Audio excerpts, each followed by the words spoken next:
Tool kit की सच्चाई को जानने के लिए कुछ घटनाक्रमों को ठीक से समझना होगा ताकि हम ये निर्णय ले सकें कि टूल किट वाली बात सही है या गलत।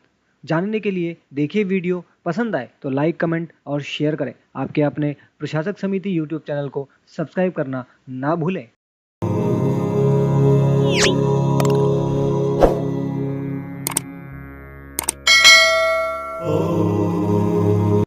नमस्कार दोस्तों, आप सभी टूल किट के इस मामले से तो परिचित हैं, लेकिन इस मामले में कितनी सच्चाई है और कितना झूठ, ये कोई नहीं समझ पा रहा है। तो क्यों ना हम इसे कुछ घटनाक्रमों से समझने की कोशिश करें, क्योंकि घटनाक्रम ऐसी चीज है जो हमें किसी भी मामले को ठीक से समझने में बहुत अच्छे से मदद करता है। तो इसीलिए हम एक कुछ घटनाक्रमों को आपको बहुत ही साधारण तरीके से समझाने की कोशिश करेंगे। 1 फरवरी 2021 तक आप देखिएगा कि 1 फरवरी 2021 तक सब कुछ शानदार लगने लगा था। मॉल्स, शॉपिंग सेंटर, स्कूल दोबारा खुल गए थे और जिंदगी धीरे धीरे सामान्य होने लगी थी। भारतीय वैक्सीन के चर्चे दुनिया में होने लगे थे और 87 देशों में इसका निर्यात भी हुआ था।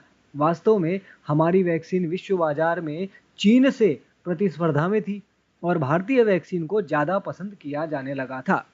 किसानों का आंदोलन करीब करीब समाप्त हो गया था और किसी प्रकार का बड़ा विरोध कहीं दिखाई नहीं दे रहा था। फरवरी के अंत में फरवरी के अंत तक भारतीय चीन सीमा विवाद बातचीत द्वारा लगभग हल हो गया था या कुछ बिंदुओं पर होने को था। मार्च 21 हमारे देश के रक्षा उपकरण बनाने वाली कंपनियों और रक्षा मंत्रालय में बड़े सौदों पर हस्ताक्षर हुए। 7 अप्रैल एक बड़ा माओवादी आक्रमण हुआ। दिल्ली में एक बड़ी मीटिंग बुलाई गई जिसमें नक्सलवादी पॉलिसी पर पुनर्विचार किया गया। 10 अप्रैल से 15 अप्रैल 5 से 6 दिन में एक अकल्पनीय कोरोना वायरस की लहर ने भारत पर धावा बोल दिया और सारी परिस्थितियों को एकदम उलट कर रख दिया।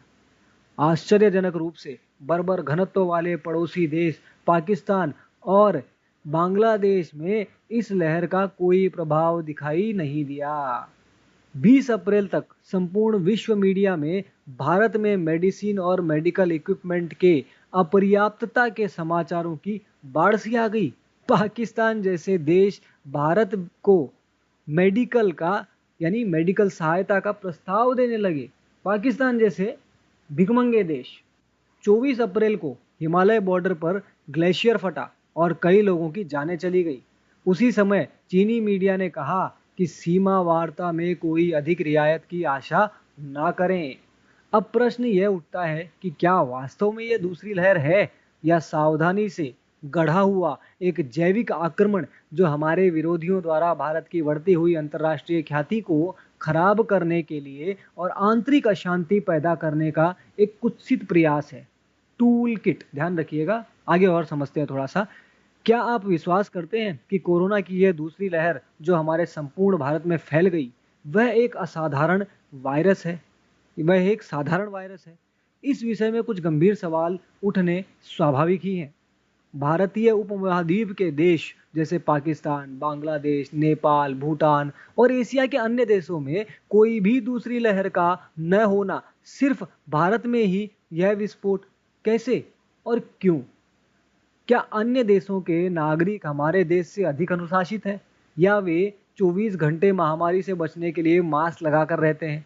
उत्तर है नहीं। क्या इन देशों की भौगोलिक स्थिति भारत से भिन्न है? इसका भी उत्तर है नहीं। तब क्या कारण है कि इस दूसरी लहर ने इन देशों को छुआ तक नहीं और हमारे देश को इस बुरी तरह तोड़ कर रख दिया? आईसीएमआर का कहना है कि पहली कोरोना लहर ने भारत के करोड़ों लोगों को अपनी चपेट में ले लिया और उनको पता तक नहीं चला। तब यदि करोड़ों लोग इसकी चपेट में आ चुके तो स्वाभाविक रूप से उनमें रोग प्रतिकारक क्षमता का विकास हो चुका था। तब इतनी बड़ी दूसरी लहर सिर्फ भारत में ही कैसे आई? वस्तुतः महामारी के पहले और अब की भारत की मेडिकल वैक्सीन और आर्थिक प्रबंधन की त्वरित क्षमता ने संपूर्ण विश्व को अचंभित कर दिया। विश्व की फार्मा कंपनियों का भारत में व्यापार 4 से 6 ट्रिलियन डॉलर का होता, जिसमें सिर्फ वैक्सीन का ही 1.25 ट्रिलियन डॉलर होता, जो घटकर जीरो हो गया। पीपीई किट का व्यापार 500 बिलियन डॉलर का था, जो घटकर जीरो हो गया। कैसे एक देश जो हमेशा हैंड टू माउथ रहता था, आज एक वैक्सीन निर्यातक देश बन गया। मेडिकल क्षेत्र में भारत की इस पूर्णता से इस लॉबी को प्रचंड नुकसान का सामना करना पड़ा। क्या कोई कल्पना कर सकता है कि इलेक्ट्रिक वाहनों के लिए हमारे देश में 75,000 से 1 लाख चार्जिंग स्टेशन बन रहे हैं, जो कि हमारी तेल की खपत को 30% तक कम कर देगा। सिर्फ यही नहीं, भारत ने LCA फाइटर प्लेन और ब्रह्मोस मिसाइल का निर्यात शुरू कर दिया, जो कि आर्म्स लॉबी पर एक बड़ा झटका था। फार्मा लॉबी, ऑयल लॉबी और आर्म्स लॉबी, सबका यही विश्वास था कि यह कांटा जनता की नाराजगी से ही निकल सकता है। अब मीडिया में सिर्फ मोदी के प्रति नाराजगी के समाचार दिखाई देने लगे। टूल किट, फिर से याद कीजिएगा, टूल किट, नाराजगी के सारे समाचार। 15 करोड़ बांग्लादेशी और रोहिंग्या, प्रत्येक को आधार कार्ड देना कश्मीर समस्या से अधिक महत्वपूर्ण हो गया। 24 घंटे, सातों दिन ऑक्सीजन की कमी, दवाइयों की कमी, मोदी सरकार की विफलताओं के समाचार विरोधियों से मिलकर दुष्प्रचार तकनीक से दिखाए जाने लगे। सिर्फ एक ही माँ को सैकड़ों लोगों की माँ दिखाकर मरी हुई बताई जाने लगी और उसी पर 700 ट्वीट आ जाते हैं कि क्यों यह माँ बिना ऑक्सीजन के मरी। इतना ही नहीं, एक ही व्यक्ति के मरने की, सड़क पर छटपटाकर मरने की फोटो को कई राज्यों से जोड़ जोड़कर दिखाया जाने लगा। गंगा में बहती लाशों को कोरोना से जोड़कर दिखाया जाने लगा और उसमें फोटो 2015, 2014 यानी अखिलेश बाबू के राज का है। यानी ये पूरी तरीके से, हम इसे टूल किट क्यों ना माने, ये एक सोचने का प्रश्न है। टूल किट क्यों माने ये नहीं, टूल किट इसे क्यों ना माना जाए, ये एक सोचने का प्रश्न है। टूल किट वालों का दोबारा किसके इशारे पर एक्टिव होना, दोबारा किसानों का दिल्ली बॉर्डर पर आना किस ओर इशारा करता है?